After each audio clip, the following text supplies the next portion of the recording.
Hey, welcome to another Get Geekish podcast. I'm Bino, and that over there, over that way, that's Derek. Thanks for joining us, like you do every week, I hope.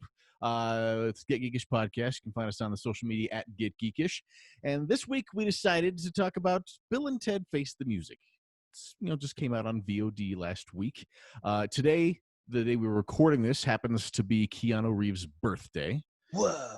And both of us got to see the new Bill and Ted movie over the past week, and I think both of us had a good reaction to it. So we wanted to sit there and talk about what worked and maybe why it worked. Because something that's basically a stoner comedy from the late 80s and early 90s to have a sequel 30 years later and still have it hold up is impressive in its own right to me. Well, and the thing is, too, is like, well, for one, we just had the realization that it was 30 years ago that the first movie came out, and that makes me feel like I need a walker. Yeah, Bill and Ted's Excellent Adventure, February 17th, 1989. Bogus Journey was July 19th, 1991. Face the Music, August 28th, 2020. Yeah. But when they first announced it, last year or whatever, we were like, eh. Yeah, they've been talking about it for a couple of years. You're like, oh, they make a Bill and Ted 3. Like, yeah, sure they will. Sure they will. I mean, Right? How many movies get a sequel that much later? Well, and I don't know what Alex Winter has been doing for a while, So anyway, but so it's been rumored off and on that they're going to make a sequel. And then when we saw the teaser trailer for it, I don't know about you, I was excited, but I also had very low expectations. Yeah, that's where I tell people, like, everyone keeps asking me when I say, oh, I saw Face the Music. Oh, is it good? And I have to temper it. I'm like, yes, it was good. I enjoyed it. But it's not going to win any Oscars. Mm-mm. It's not like if you just turn this movie on, I've never heard of Bill and Ted before, that you're going to walk away amazed this is the greatest movie ever made. It's if you liked the original Bill and Ted movies, this fits right in that gamut, and you're going to like this one just as much, in my opinion. Right. Well, it's one of those ones where, I mean, I'm one of the ones that I love the first one, right? I really liked the second one, as stupid of a premise as it is, but it had a lot of fun moments to it, and even that one worked as a sequel. I know that one wasn't as well received, but I think this one took the failures of the second one and improved it, and like, this is a good successor. So we saw the teaser trailer, and you're looking at it, and they don't show you a lot, obviously. You don't get a whole lot of the story or anything like that, and you're just like, I'm on board for this. It's going to be horrible, but I'm on board. So then, the whole pandemic happened, and I was like, oh man, I wonder if Bill and Ted's still going to happen. It still happened. Gotta love on demand, because I got a little email from Voodoo saying, hey, pre-order it now. And I was like, wait, I can actually pre-order it to own it for $25? Sold. I'm in. I don't care if it's a horrible movie. I'm in. Pre-ordered it, watched it, and was very surprised. Like, I'm pretty sure the whole movie, I had a smile on my face. Like, it's predictable. I mean, yeah, you kind of figured out. It's very predictable. Yeah, But the first ones were too. They're not suspense movies. No. But it worked, and I've been trying to kind of figure out, and this is why I brought it up to you, because maybe we could figure out together why it worked so well 30 years later. Because we've had some movies that have dropped sequels, just a few years later, and they don't work, or they have that huge gap where it's 10 or whatever years, and they push too much of the throwback on you, where you're just like, okay, this is just fan service. Like, it's still entertaining, but it's fan service. And I think what Bill and Ted did was they didn't push heavy-handed fan service onto you. Yeah. They had some callbacks, and they could have went the nostalgia route big time, but they opted not to. And we'll, if anyone's gotten this far and still worried about it, we're going to try and keep this spoiler free as possible. As Derek just mentioned, not like there's a whole lot of spoilers to give away, but there's certain plot points that don't give away, and certain characters and cameos, the things that show up that we don't want to ruin for you. Right. But there's a couple of cameos that, with the movie passing 30 years, the number of people they got that were the original actors from the movies to be in this is astounding to me, especially because the entire movie only had a budget of $25 million. So there's a lot of names that you're like, how would they get these people? How'd they find these people? You don't even know these people are still around, and hey, here they are. It's that's to me the nostalgia part. You see somebody and then it clicks. You're like, oh, that's that same character. They're still here. It just makes me feel good. For one, Ted's dad still being alive. Mm-hmm. I was like, dang, how old is he? Seeing him on the screen. But I don't know. It was just like, I'm trying to be spoiler free here, but like just some of the things that they did, you're like, all right, that's clever. But I'm trying to think, a movie that just came out recently that kind of was from our earlier years. They pushed all that heavy fan service on. And that's something that always worries me about sequels. You know, the talks of Goonies 2. Mm-hmm. I want to see it. Especially, I want to see them go down the road, since they're saying, like, you know, they're all going to have families now and that type of, and see what they do. But I'm also scared because when they take movies from the 80s and 90s and decide to make sequels now, they do too much fan service of too much of the cliche callbacks where they're like, oh, we can just throw everything in here. And you're just like, yeah, the callbacks need to be, they have to be just right where they fit in part of the movie.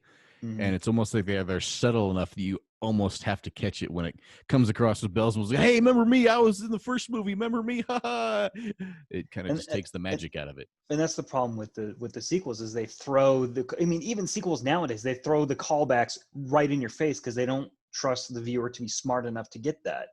I mean, the comic book movies kind of do it a little bit different. I mean, they still throw the heavy-handedness, but they also do the little cliche for like uber nerds like us. They're like, did you see that? And we have to rewind it. Yeah, you see the name of somebody's mutant ability up on the computer screen behind somebody talking, like, ooh, wait, hold on, that's it, Hank McCoy. Right. But with this, they didn't rely on Bill and Ted. You know, Bill and Ted in this movie have a family now, and they have kids, which I kind of like. I think the 2-story arc worked. You know, Bill and Ted, the whole premise of the movie is they have to write that song that unites the world or the universe and saves the future. And while they're doing that, they're traveling into the future, meeting themselves, trying to steal the song from themselves. And then their daughters are going and trying to assemble a band for them, trying to help out that way. So they get some people. I don't know, the two-sidedness worked. I don't know how it did, but it worked. Because if you explained that to me going into it, I would just think this is going to be a giant cluster of a movie, and it's going to be like watching half of Inception or something like that, trying to figure out the plot. But right. it did add to each other well, where things crossed over, and they kind of just told a couple different stories, much like the first movie of the different little stories they had with the characters from Excellent Adventure going back and forth in time in their little adventures. Those are almost like little mini episodes within the movie, but then you bring it back to the whole part and it still feels like it's the same part of the movie, which is, I think, it's a fairly tough thing to pull off in a Hollywood movie. And it was thoroughly enjoyable. And like you said, it didn't rely on them just making the same jokes. Even the things where they made similar jokes with the same kind of mannerisms, it's funny now, but it's more so funny because they look out of place as 40-year-old men doing it. Yeah. Or they do the thing when they do the air guitars and it has the notes going on the screen. And a very funny little homage to the first movie, but they just did it a few times. It wasn't enough to get annoying. It was enough to just be like, oh, yeah. Yeah, okay, I got you. And I want to say part of the reason that it works so well for us is because we fall right in the demographic of this, that this is going to sound the wrong way, but I feel like I identify more with washed up, grown up Bill and Ted than I did with high school rock and roll Bill and Ted. Like there's that little thing. It's not like a sappy movie. There's a few parts, but you relate to it in a way that you just their personalities. They just want to do the great thing they were supposed to do, and they want to, that's their whole purpose. We were supposed to write this song that saved the world, and that was basically their life's purpose for it. I mean, there's some nobleness in that, and when they don't get it, you feel bad for them, and you have the same kind of feelings for you, like, oh man, I wanted to be a rock star when I was a kid. And that line we talked about, like, dude, Ted, we've been trying to save the world for 30 years. I'm tired, man. You're like, I feel you. Well, I think that's exactly, because I watched it, you watched it with your family. I watched it with my family. And, my 10-year-old loved it. She likes the original ones. She liked them. But this one, I think, resonated more with her because it had that bridge, if you will, between the two generations, right? Mm-hmm. You had the older Bill and Ted that we grew up with that we could relate to now because we're, close to that age and, we have families and everything. You're like, yeah, we get it. And then they had daughters who were just trying to, find their place and everything like that. And that kind of resonates with the younger generation now. So I think this movie did a good job kind of bringing two different – honestly, this movie did exactly what they were trying to do in the movie and brought a whole bunch of people together because, like, just seeing people rave about it makes me happy. Mm-hmm. I haven't really seen any bad reviews on it, which is – well, I'm putting my blinders on maybe, but well, I've read a couple, but even the bad reviews, the ones that I've read, even almost have a thing in there of this is not a great movie, but if you expected it to be a great movie, you didn't see the first two. Like it's right. It's not a something like, oh my, I've never seen writing like that before. It's like a story that's never been told. No, it's mellow, it's fun, and it's warm-hearted, and it's just enjoyable entertainment. Mm-hmm. One of the first things we talked about when the movie first ended was we kind of just looked at each other and had the smiles. We're like, this wraps everything up. It's like a nice solid trilogy now. Right. It's so many movies now you walk out at the end and they always have to have a cliffhanger or something at the end that's leading to something else or else. But this takes two movies from 30 years ago, then creates a trilogy out of them that wraps up nicely, and you feel complete afterwards. You're like, all right, the Bill and Ted movies, I like them. Well, even with the montage and the narration, because one thing that I think movies do now too much of is the narration to exposit information on you. They rely too much on it, but in this one it kind of needed, because in the beginning you have the daughters explaining how they rose to success, and then everything that happened to lead them to the washed up side. And it worked like that. I don't even know, like, what was it? 4-minute monologue in the beginning, maybe.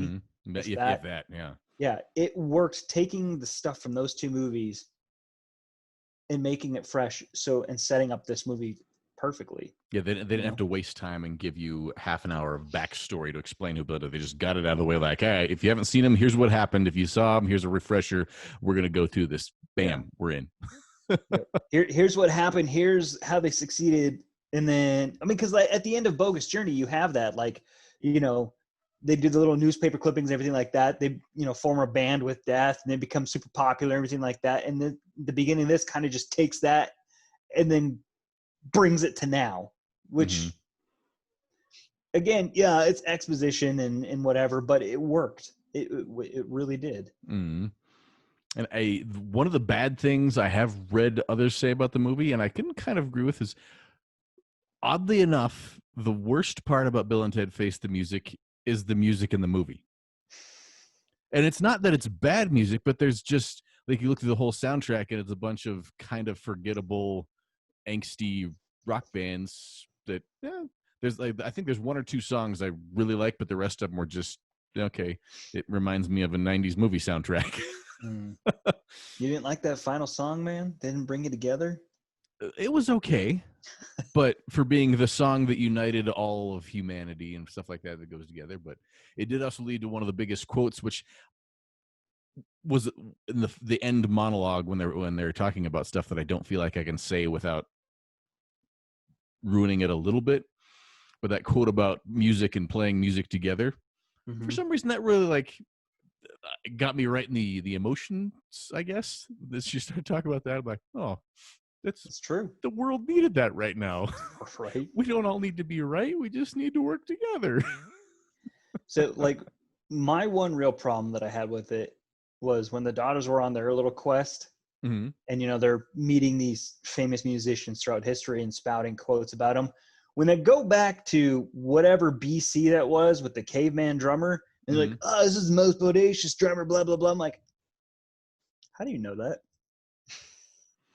I looked that up. It's a was fictional story about a drummer from ancient Africa, I think, that goes on there. And they use that as the basis for it. okay. But I read an article about that because when they were trying to put this together, the guys making the movie had no money. They had zero budget. So they had to find a way to get historical musicians that were recognizable, but they couldn't play anything from them. Like the guitar player that they got in the movie, they couldn't use any of his songs. There was no budget for it. So they found the public domain version of a song that he played. Same thing with the trumpet player. They found a song that's on public domain that they could use notes of that he was playing on there. But when people see the character, they recognize it, but you don't have to actually pay the thousands and thousands of dollars for rights to play that 20 seconds of a song. Okay. So imagine trying to weave that, and all of a sudden then a fictional story of a drummer, you're like, cost saving. Okay, makes sense. I gotta say, with that information, because I didn't know, I thought they just pulled that out, where the sun don't shine, just to make that up. Mm-hmm. That works. Okay, actually doing some research and finding that out, it works. Yeah, it made me feel better about it. I started reading that, and I went down that little wormhole, and it made me feel better about the choices. Yeah, because that part about the drummer when they showed up to that in prehistoric times, and I'm like, okay, this one, it might be a little too much for me on this one, but the rest of it, okay. and I do love, because if we say talk about, I mean, people know that Death is in the movie. He's back again. It's not a spoiler to give it away on there. I mean, he's in the marketing for it. Yeah, he's in the marketing for it, so I feel okay with that. But I am really glad of the rewrite that put him back into it, because weren't we talking about that originally he wasn't going to be in this movie, and then they got him on board with it, so they went back in to rewrite or reshoot to add him into it? I don't remember on that one, but it sounds. I thought there was something along those lines, but he added a lot to it. He did. He gave it. He had so much. Like, this is one of the few movies that Death is one of the most lovable characters. Well, not even that. Like the whole scene with them too, go into his house, everything like that. It just, I don't know. For some reason, that whole scene was just great. It was just fantastic, and to see him again, the whole callback to Bogus, it was great. And they did the little nods here and there, but they didn't like throw it in your face or anything like that, which I appreciate. Mm-hmm. I did see a story earlier, and I clicked on it, opened it up, and then I got busy with work, so I didn't get to read it. But I kind of glanced over it. In one of the meetings, I guess Bill and Ted were supposed to meet their younger selves. Mm-hmm. I'm glad that didn't happen. Yeah. Because, well, one, like when movies do the whole younger version of them, they use that over CGI and deep fakes and everything like that, and it kind of is out of place. I really appreciate that they didn't go back to the like future. That. Yeah, exactly. Yeah, and the interactions they had with future selves, they worked. They worked. They are a glorious play of character development, I guess you could call it. And we were having the discussion making that movie when a bunch of those scenes were going on, like, this movie had to be a lot of fun to make. Right? Like, you read that script and go into the line of what you're going to do that day. You're like, all right, here's what we're going to do. And again, don't want to spoil it for you, but if you watch it, you'll understand that as soon as you get about an hour into the movie. Well, one of the hardest things for me at the beginning of it was Keanu without his facial hair, because I had been, we'd been watching him in John Wick recently and everything like that. So to see him all babyface, everything like that, I was just like, something's off with you, man. Something's off. And then, like, I don't know, maybe 30 minutes in the movie, my brain finally accepted it. Mm-hmm. It was like, okay, you're all right. It's like putting a USB drive in there. You put it upside down, you put it upside down the other way, you put it upside down again, and it works. Like your brain just, yeah, Keanu with no hair, oh, okay, it's Keanu, right. But I don't know. For also them being 40 or 50 now, however old they are. I don't remember. We Keanu's talked about 52, I think. Yeah, I was gonna say we talked about Keanu in one of our celebrity spotlights not too long ago, so you can always rewind back to that one. But for as old as they are, they still were able to channel 56. Keanu is. Holy crap! Yeah. They still had the charming, like, youthfulness they had in the first movie. Even as 50-year-old 50-year-old men, they still had that little shimmer of rock and roll hope in their eyes, like. Mm-hmm. And you could tell that they were beaten down by the world, but they were still excited that they could make something better, and like, they loved their wives and their daughters, and maybe that's what related to it too. Yeah, well, it's so funny because, like, they did a good job of channeling that youthfulness, but also coming off as the awkward dad that still is like trying to be cool. And again, it worked. And I would say my final thought on the Buffalo of thoroughly enjoying it. One of the things about it is it didn't get too deep into. This is going to sound so stereotypical of me, of not too emotional about anything. mm-hmm. The first movies didn't go too deep in it, and a lot of times when they try and remake a movie, they try and add, we're going to have this super angsty love triangle, or there's going to be some marital problems, or there's going to be some divorce, or some horrible thing that comes in and it's going to change their character. Like, no, they just kept it low-key and realistic, and it was the story moving forward. They didn't have to add in any other random personality quirks brought on by horrid things happening. It was just stuff there. And you mean realistic as in the personality. Realistic as the personalities and the way they behave and interact with each other and their families was very realistic and believable for the most mm-hmm. part. Like other parts, traveling through time in a phone booth and stuff like that's a different story. But hey, it worked.